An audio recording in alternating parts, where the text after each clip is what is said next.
Green lace ಐತಾ? 20 ರೂಪಾಯಿ. ಇನ್ನೊಂದು ಕೊಡಿ.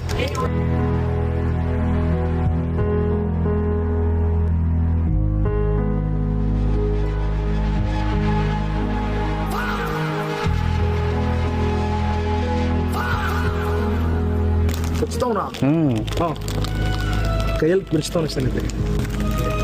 ಏಯ್ ಬ್ರೋ,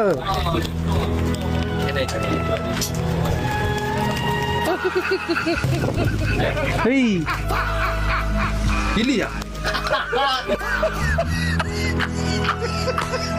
ಏಯ್ ಒಂದು ನಿಮಿಷ ಬ್ರೋ, ಒಂದು ನಿಮಿಷ ಹಂಗೆ ಇಟ್ಟು ಹಿಡ್ಕ. ಅಲ್ಲ ಹೆಂಗ್ ಬಂತಿದೆ ಅಲ್ರಿ, ಒಂದ್ ನಿಮಿಷ. ಬ್ರೋ, ನಮ್ಮಿಂದ ಬಂದಲ್ಲ ಅದು. ಮತ್ತೆ ಅದು ಲೇಸ್ ಒಳಗೆ ಬಂದಿರುತ್ತೆ. 1 ನಿಮಿಷ. ಲೇಸ್ ಒಳಗಡೆ ಹೆಂಗ್ ಬಂದಿರುತ್ತೆ? ಹಂಗೆ